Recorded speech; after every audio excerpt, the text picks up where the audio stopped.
What's going on, everybody? LEGO sent us the brand new Marvel superhero sets coming out August 1st. Now, I've seen a lot of people talk online about these sets, but I'm really curious to see how they are in person. We have a few small sets that are nice for maybe getting some figures, but as for sets, I don't know how much I like them, as well as some questionably priced sets. And thank you to LEGO for sending these for review. Alright, let's get into it. Now, getting started, we're going to be looking at Thor versus Surtur construction figure. That's a really bad name for a set. Now, this is pretty exciting because when Thor Ragnarok came out, there was only 2 sets that came with that movie. It's really exciting to see this one, and honestly, Surtur is not a character I was expecting to see in LEGO form anytime soon, so that is a really nice surprise. So generally, I'm not a big fan of like construction figures, especially the mechs, but in this particular case, I do make an exception because it's like kind of in scale within the movie and the theme. So it's not a mech, it's an actual character, and it's just a really big character. So I do really like that. Now, when it comes to Surtur himself, the building process, it was a little bit tedious, but honestly, it's okay because it ended up looking pretty cool.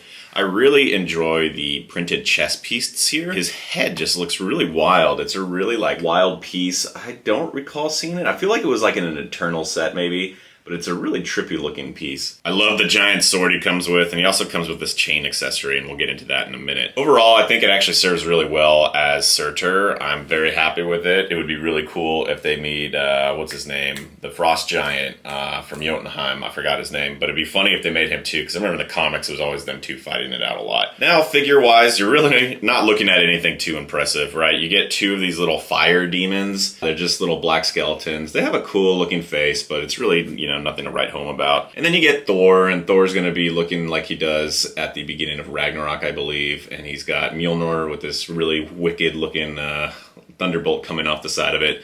No printed legs, but he is a gunmetal gray, which I do really like, and it comes with that new rubber cape we've been seeing the last few years. Now, let's go ahead and look at the play features here, because there surprisingly is a decent amount of play features. It's more like posability features. So when you look at the box art or some of the images online, you'll see one of the things you can do is you can put Thor wrapped up in the chain. We'll just do our best here. So the first feature here is that you can use that little chain piece to kind of capture Thor in Surtur's hand there. I remember that being a scene right there at the beginning of the movie. He keeps falling out of the chain, but whatever. And then, so while he's chained up there, you can actually use this little clear piece they put on the back. They actually put a little attachment there, so you can swing him around, and you can actually put Mjolnir right there. So it looks like Mjolnir is about to just slam him in the head. So I think the whole point of this set is that you're really supposed to be trying to take off the crown of Surtur. So you can pretty well remove it.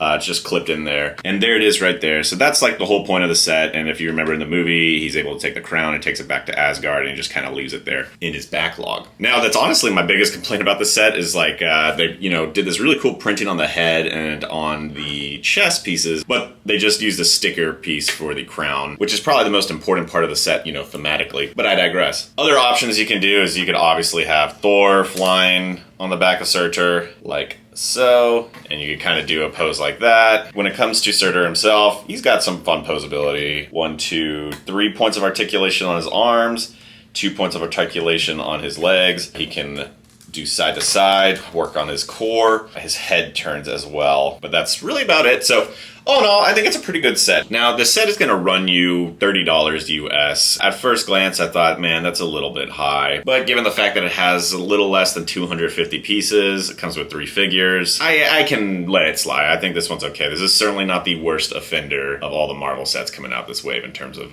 price. So, I do like this one. If you're dying to get Surtur as a character, there you go, you finally have it. Otherwise, I'm sure you have plenty of Thors already, so you don't really need it. And, the black skeletons, they're cool, but that's all I got to say about them. Now, taking a look at the next set, this is going to be Iron Man and the Iron Legion versus Hydra Soldier. Right off the bat, totally not a fair fight. You got 1 Hydra Soldier, Iron Man, and 2 of the Iron Legion. However, the Hydra Soldier does come with a assortment of turrets and guns and stuff, so I don't know. Still don't think it's a very fair fight. So this set, in a way, reminds me of like one of the Star Wars battle packs. It's priced about the same amount, and it comes with 4 figures, so there is that. Right off the bat, you're going to be getting Iron Man. I don't believe this is any different than the other Iron Man that we see in the other Age of Ultron set coming out this year, but he's really cool, and I still really enjoy that they use these little flaps on Iron Man's mask there. I remember when Lego Marvel first came out, they had the bigger versions of them, but I really liked being able to just like flip his mask up. And that brings us over to the main appeal of the set, which is the 2 Iron Legion figures. I actually don't have any Iron Legion figures because it only came out in like one set in 2015 in like the Avengers Tower. So I'm pretty excited to see them here. Now what's interesting about it, unlike the Iron Man we just looked at, this one actually uses the single molded helmet where it's just, you know, one helmet, nothing opens up or anything. And then it's got this dark blue head thing. Now this figure actually is really nice. I'm very happy to have it, and I like that they did the leg printing on it. So that's a huge win. And you get 2 of them, so that in itself, really like that. Moving over to the Hydra figure, man, it's the most basic looking of Hydra figures. Can't really say much about it. Kind of looks like it has Chitauri influence on it, which I think canonically that's correct. But woo, more Hydra soldiers. Anyways, now let's get to the actual set. It's cool. It's small. It has a lot of firepower. So you got swivel turret here, and then you have this little swivel stud launcher kind of thing over here. And I don't know, I guess it could be kind of fun to have your Iron Legion come and you can try to shoot them. Oh, I actually hit them. Look at that. And I mean, it's neat. I'll tell you, pretty much the second this review is done, this set is going into the parts bin because there just really isn't anything to write home about when it comes to this little set thing here. But again, that's not why anybody's buying it. They're buying it for the Iron Legion, Iron Man, and maybe a Hydra Soldier. Now this set is retailing for $20 US. I think that's pretty fair given that this is essentially a battle pack. It has about the same amount of pieces that a battle pack in Star Wars would have. And you get some really cool Iron Man and Iron Legion figures. So I like it. Now taking a look at the Avengers versus the Leviathan. Right off the bat, this set is really interesting to me because we actually just saw a Leviathan in the giant Avengers Tower skyscraper set, right? We got one of them flying around. So it's really interesting that they made a remake of it so quickly after that set already came out.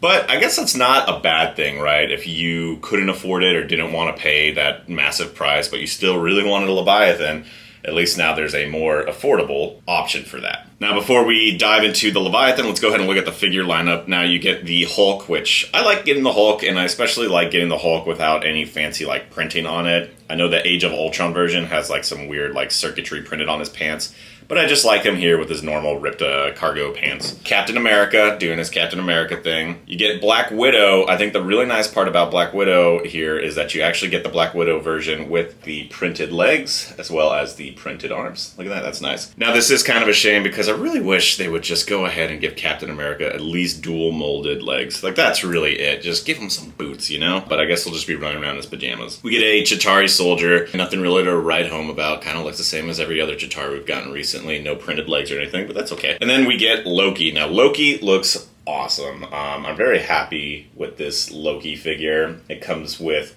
the scepter, it comes with the giant kind of rubbery helmet piece, as well as the cosmic cube, which is actually a Minecraft head in translucent blue.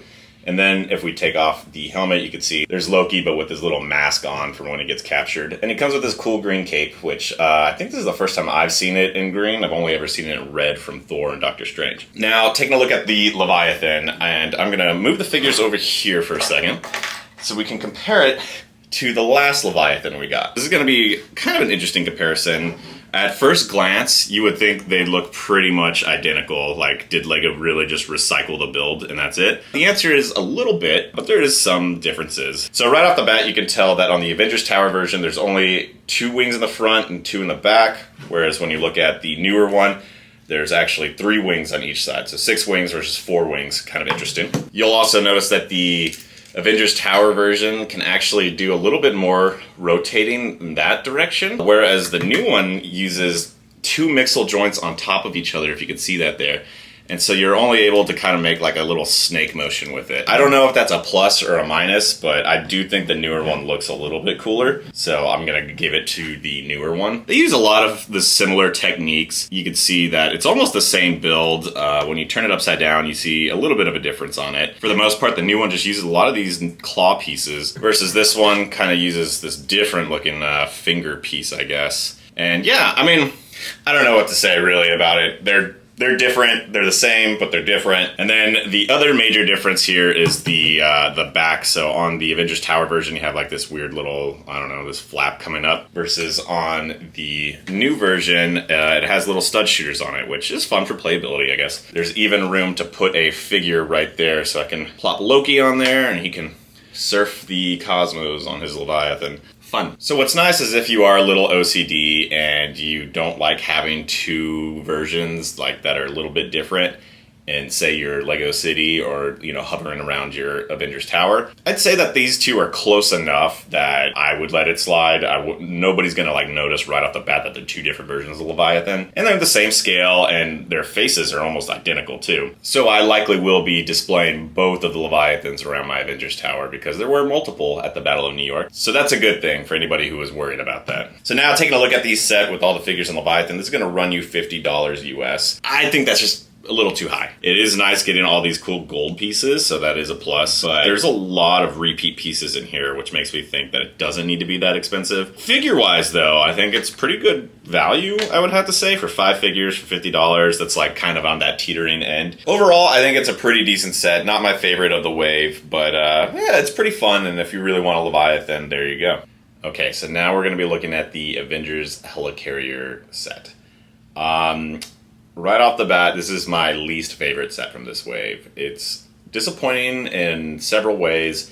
I don't think inherently it's a bad build or anything, but there's just a lot going against this set. So first, I'll say it is exciting to be getting like a Starship Collection size ship for Marvel. I think this is the perfect thing for them to do. It's the Helicarrier. It's pretty iconic in both the comics and in the movies, and I'm generally really excited about that. Now, here's where I have a lot of nitpicks about this set. The pieces used in it were nothing like crazy. I was like looking at almost all the pieces. I was like, I could just literally build this with the pieces I have in my parts collection, which I guess doesn't make it bad or anything. It's just kind of weird. Normally I'm not used to having like a set where I'm like, oh, I could totally just build this myself, but I really think I could do that with this set. I think I probably have at least 90-95% of these pieces already. Now, when you take a look at the set, you know, it has that very aircraft carrier feel to it. It's got the one runway going down the middle as well as another one going down the side. Pretty cool stuff. I really like seeing things like that in Lego. And you flip it over here and you have a lot of this kind of gray snot techniques going on. And I actually really like this little engine lineup piece here where they just put a bunch of these blue pieces here. Now, speaking of engine, this is one of my big complaints of the set. I don't know why it bothers me so much. Maybe it shouldn't. You can't spin the propellers in here. And I don't know, when I first saw the set, I was like, oh, I'm gonna like blow on the propellers to make them spin. No, none of that's happening. There's too much friction.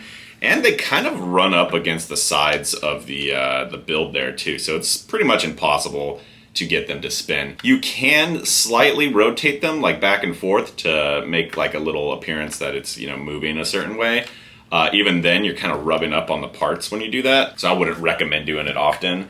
But I guess if it's just a display model, who really cares, right? I do. Now here's the main problem I have with this set. This sticker sheet is insane. Look how many stickers came on this thing. And it was mostly just these black runway pieces, and man, did that get old, having to put all those stickers on. And that's really frustrating because I think for the price of this set, I really think they could have at least given us printed runways, and I think that would have actually just made it more okay for me. Now, printed piece-wise, all you're really getting is the little logo down here, and that's kind of it. And I really wish I had more to say about this set. But there's really not much to say. It's hard to review these sets for me because I'm just like, oh yeah, it's a small version of the Helicarrier. But other than that, I'm like, I don't really know what else to say. I mean, it looks cool. It's got some cool building techniques, but it's, you know, it's whatever. What I really don't like, though, is that it doesn't come with a figure. And I don't know why Lego has decided that with like these Starship collections or something like that, that they don't need to include a figure. Lego knows full well that the minifigure is the most iconic part of their brand right now. They could have put in Nick Fury, they could have put in Robin from How I Met Your Mother, but no, they just refuse to do that, both on this ship as well as all the Starship collections, which is super frustrating. I wish they would at least put like General Grievous, even a pilot droid in the Invisible Hand or something, you know? And I just don't understand why they like really dig in deep there and not include a figure with this. And it's a shame because it's a really expensive set. I would not recommend anybody buy this set for the price it came out at, because that's just absurd. You know, you drop $20 off of it, sure. I think it's actually really good. Marvel fans gonna love this, but just for the price and all the blood, sweat, and tears that went into putting the stickers in it, I don't know. Just not a fan. Get it? Not a fan, because the fan doesn't spin. Oh, and one more thing frustrating about this set is when you look in the instructions, it shows the helicarriers, but they're showing the helicarriers from the Winter Soldier, so it's not the helicarrier that you get in this set from Avengers. It's the weird Winter Soldier ones with the Iron Man arc reactors on the side. In the instructions, they're talking about how much, you know, they love the helicarrier, but I do think it's a little weird that they're showing like different helicarriers than the one the set's based on. Now, taking a look at Avengers Assemble Age of Ultron. This set's really weird. I know what they were going for. They're trying to go for that scene at the beginning of Avengers Age of Ultron where they show all 6 of the original Avengers in like this cool little montage where they're all kind of like jumping. And I feel like that's something that's really hard to accomplish in Lego. You know, figures can only move so many different ways, and it just looks a little bit weird for some of the figures, I think. And that especially goes for Hawkeye and Black Widow over here. They just kind of look like they're just kind of skipping through the battle here. And I especially think it looks really weird for the Hulk. He's just kind of, you know, on a side hinge piece like that, and he's just kind of like, wee, wee. It's really weird. So taking a look at the build itself, what's interesting is you can actually take it apart very easy, and boom. And so it actually splits into 3 different sections, and I guess if you wanted to, you can kind of mix and match them a little bit, and they're all connected with these little red Technic pins. And yeah, that's really it for it. So it honestly, in my eyes, looks a little bit better without the extra stuff around it, where you could just look at it from this angle. Now, something that I think is really interesting is it comes with these like little, I just always think of D-Day, Normandy kind of blockers. I don't know what they're called. Tank busters? I don't know. So something I think is interesting is that Lego included these little tank buster things in the movie. I went back and watched the movie just to kind of compare it to the set. And yeah, it has these things here, and essentially Clint and Natasha are driving this Jeep thing, and then they like turn it in a way that it like crashes, and they jump out of the car and they're shooting Hydra agents. So cool. I think they did a really good job with it. It's just weird. It's just like a funny scene for them to try to recreate. Now, taking a look at the set itself, one of the complaints I have about it is the trees. I feel like they kind of mailed it in when it came to some of the tree designs. This one you can see here, they just used a bunch of these circular textured pieces, and then it gets up here to the leaves. Now, something that is cool is it comes with these giant leaf pieces, which I don't think I've ever seen before. They're kind of like the ones that originally came out in Rivendell, and they're bigger than the white ones. So the white ones were the ones we had seen before, but now they have these that are like twice as large, which that's actually really cool. I'm really excited to see that. I'm always a fan of leaves and plants, just anything biological in Lego, really. And then this tree also serves the purpose of holding up Iron Man. We'll go over all of that in a minute. Some of these other trees I think are kind of weird. So there's this tree here. It has like a bent little part, and for some reason they use a white piece instead of a brown piece, which is weird. I guess it's the snow. I don't know. Same thing over with this tree. And then this tree over here, it's just a little pretty flimsy tree. Yeah, that's what you kind of get. Taking a look at the 2 little side builds here. One, you get a bunker. The bunker looks pretty cool. It's supposed to be kind of reminiscent of that scene where the Hulk just like crushes through the bunker, and you can smack the Hulk down and go like, and it blows up. I'll show it again over here. So yeah, so that's kind of neat, I guess. And it also kind of reminds me of a World War II looking bunker, but that's how it kind of looks in the movie. Guard post over here. I think they could have done a little bit more detail on it, especially on the top, like maybe put a little gate around it, because I think it did have a gate. And then you're able to put Thor hanging off of one of these clear pieces on here too. Now, taking a look at the main build, let's go ahead and rip off all the figures. So first you're gonna get the Hulk. Now the Hulk here comes with this really weird circuitry on his pants. I think Tony Stark helped him design pants that will contract and expand when he hulks out. Then you get Tony Stark himself. I don't think he looks any different than the other set that came out with this wave, because it shouldn't. It's from the same scene in the movie, essentially. Now you got Captain America, and he is on a bike. Everyone knows Captain America loves Harley Davidson. There's his figure. I like his a lot. I like the darker blue, and yeah. Now you also get Hawkeye. Hawkeye's a cool character, so that's cool. And then you get Black Widow. What's interesting about this Black Widow is it does have the leg printings, but it doesn't have the arm printings that we saw on the Avengers vs. Leviathan set. Now, maybe it's not supposed to. I don't really know how the costumes look, but yeah, just something to keep in mind of. And then there is Thor over here. He's rocking the Mjolnir with a giant thunderbolt again. He's wearing his Age of Ultron garb. Looks cool. Would have been cool to get some leg printing, but what are you gonna do? And then lastly, you have the 3 Hydra agents. So 2 of them are identical. They're just gonna be these normal Hydra agents with the stud blasters. And then this one is pretty much the same, except he has a little jetpack, so you can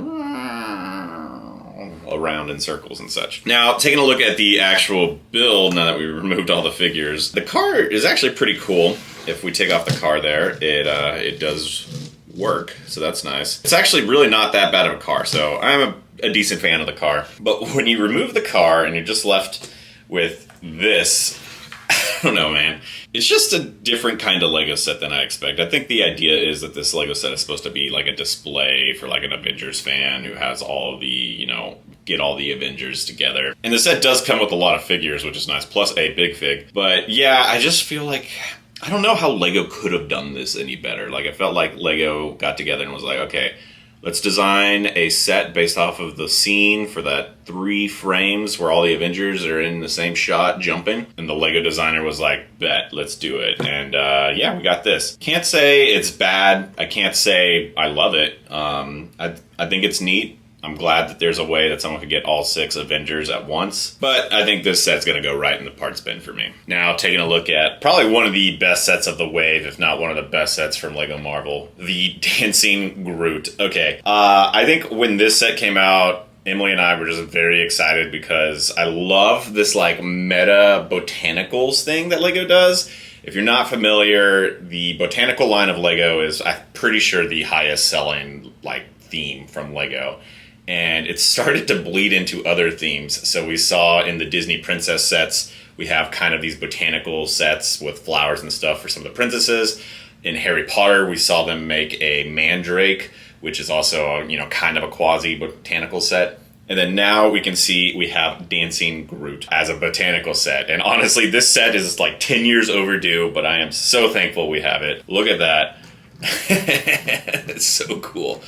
So for the set itself, I actually didn't build it. Emily did because she wanted to make a fun TikTok about it. And that's honestly the whole reason we wanted this wave of sets, was for this little dude here. And I just remember at the end of Guardians of the Galaxy, seeing Groot dancing like this was just like the funniest thing. So cute. Everybody loved Groot. All the women were wearing I Am Groot shirts.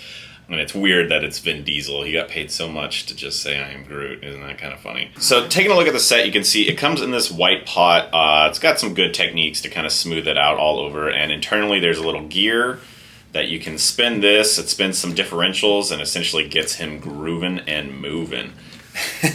When you look at the back of the set, you can kind of see how the mechanics work. You have these 2 little rods that are spinning on gears, and they're pulling on either side of Groot. And it kind of makes him does this like hip movement thing. But then his arms are also kind of bouncing up and down. They're kind of free moving, but they bounce up and down the sides. So they kind of go up and down as well, which is cool. And then you can see kind of how it works there with all those cool little Technic pieces. So that's the main, how it looks on the outside. Again, I mean, the highlight here is definitely the dancing. That in itself, this right here is already pretty much a perfect set, I think. But there's actually more to it. So it comes with a few accessories. So you can actually put sunglasses on him, as well as headphones. So you can see here, these headphones, there's actually room to store the headphones right here on the side of the pot if you wanted to. For us, we're gonna go ahead and put them on. And what you can do is you remove that little top section of Groot and you just move it up by 1 stud. And then you can take these sunglasses here and I'll carefully put them on like that so they're just kind of on his forehead. So now he looks like cool Groot, but we'll complete the entire thing by throwing on the headphones. Now the headphones are a little bit fragile, but once they're on, they're pretty secure. And there we go. Now he's got sunglasses and headphones. It's so funny. Look at it.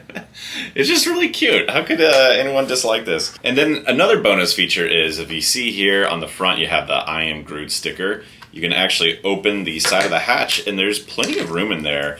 And there's 2 other versions that you can place on the pot there. So you can put a Guardians of the Galaxy sticker or a Guardians of the Galaxy sticker written in alien language of some sort. But I think the I Am Groot is going to be the one I keep on it. And then you can just stash everything in here. So you can also stash in, it comes with a few extra plant pieces. You can stash these sunglasses in here. So we'll do that. And then if we want to take the headphones off, what we can do is put them back here on their little resting spot. And then boom, we have normal Groot back in action. Look at him. Ooh, child, about to get easier. I love this set. The two Guardians of the Galaxy set in this wave, I think, are the best of the entire wave, if not the best of LEGO Marvel. Very big fan of this set, and I think it's a pretty fair price as well. I wouldn't be surprised if this one sells out pretty quick. Now, taking a look at Guardians of the Galaxy, the Milano. This set has got to be by far the best set of the wave, hands down. Makes sense, it's the largest. Now, when it comes to the Milano, I believe we got two versions of it before. So I have the original 2014 one that came out with the original Guardians of the Galaxy movie. And then I think there was another one that came out with Guardians of the Galaxy 2, but I didn't end up getting that one. And then if you remember in that movie, spoiler alert, the ship crashes. They pull a Razor Crest, and then they get a new ship called the Benatar. So if you recall, about 2 years ago, they released a very large-scale version of the Benatar. I think this is going to be the companion to that. This is the large-scale version of the Milano. From what I was seeing online, people were saying it was a very similar build quality to it, and I remember people really liked that set. I just personally don't have an attachment to the Benatar. I really like the Milano. And woo-wee, man, this scale is so big. I can't even really get it all in one camera. But if you could see, like, just compared to my hand, just how large this thing is. And it was actually a really enjoyable build process. It took a lot longer than I thought it would. I thought I could get it knocked out in a night, but it took about 2 days. And there's just tons and tons of detail on here. But also at the same time, it's like really sleek and minimal. So it's kind of got the best of, you know, both worlds design-wise. Now some of the really nice features of this set are definitely going to be all the posability options you have here. So if I turn it around here, you can see that I can flip this wing a little bit, kind of side to side, up and down. And then this little panel as well, and then this one comes out like this. And you can do that, again, on the same panels on the other side as well. And then you also have these little engines that you can kind of spin around, so you can do little maneuvers and things. Which I really like that. I like the idea that like the Milano pretty much flies by using all these different panels and resistances to kind of like turn and do things. And you see that a lot in the movies. But let's go ahead and move on to the best part of the set. And that has to be not only the figures, but how they integrate into the set. I absolutely love seeing this. So if you rip off the top hatch of this, which is pretty neat, it comes with this really big blue translucent piece. And you can just rip that off, and you have very easy access in here. As you can see the three members of the Guardians of the Galaxy. There's 3 spots for them to sit, but there's also room for Groot and Rocket to hang out back there. And there's even more room. So if I take it off the stand there, you can see that there's actually a bed over here, and there's a bunch of little studs that you can place other characters too. That's awesome. I love when LEGO is able to incorporate a lot of internal space for the figures. Now, let's go ahead and take a look at the figures. We have Drax the Destroyer. Now, he actually does come with a pair of knives, but I left it in the ship. There's actually a compartment for the knives in the ship, which is really nice. I love it when they have room for all their accessories. I hate just like throwing them in the ship so they're just flying around or anything. Drax also is representing with those really cool arm print tattoos, and it's funny because he's got a bunch of little Lego heads all over him, which I just think it's cute. Now we have Gamora. I think Gamora looks fine. I think this is one of the better renditions of Gamora, especially from Guardians of the Galaxy 1. She's got the dual-sided head, and yeah, looks pretty decent. I'm glad that they didn't just use the same torso piece for Peter Quill. Speaking of which, here he is, Peter Quill. Only thing that's really disappointing about this set is that, I don't know, I feel like they haven't made a Star-Lord helmet in a long time, right? Kind of weird. Like, did they retire the piece or something? So it's really weird that we don't have the Star-Lord face mask. So that's a little disappointing. Let's also pull out little Groot here. So this is little Groot in a pot, and he's just dancing like he does at the end of the movie. Really like that little printed figure thing. Last is we have Rocket Raccoon. He's got his missile launcher of some sort. And yeah, I mean, he looks like he does at the beginning. He even has the back printing there that shows like all the little augmentations that you learn more about in Guardians of the Galaxy 3. But he looks great too. Now, this is actually a pretty good figure lineup. You get all 5 of the original Guardians of the Galaxy, which I love. It would have been cool to get like Nebula or Ronan the Accuser, or maybe some Nova Corps people, but I guess it doesn't really fit in well with the set. Now, something else to note is that it is a fairly heavy set. If it wasn't for the stand, it would be kind of a pain to display it, but it's also kind of heavy. Even with one hand, I'm like, wow, it's pretty chunky. It's kind of hard to swoosh because you can't really get one hand on it without, you know, maybe breaking something there. It's kind of my best. And there you can see it swoosh. Still a really cool set. Now, I also wanted to try to get a better view inside for you so you can see internally there's all those little chairs, and then as well in here you can kind of see the bed. It's really hard to see without proper lighting, but take my word for it in person, it's actually pretty spacious for a Lego spaceship. So if you missed out on either the Benedar or any of the past Milanos, this is definitely the set for you. I just love almost everything about it. The angles on the plates are really nice. I really like how they're able to do that orange and blue like texturing there, and it just like, man, it looks so sleek, and they're able to get all these cool angles. I'm glad Lego has all these new angle pieces for stuff like this now. And honestly, the most disappointing thing about this set is that, like, wow, Lego can do this, but it just sometimes feels like the Star Wars sets aren't at this level. But this is just peak Guardians of the Galaxy. Probably one of my favorite all-time Lego Marvel sets. Just really cool. I think I will be keeping this one on the shelf for a little bit.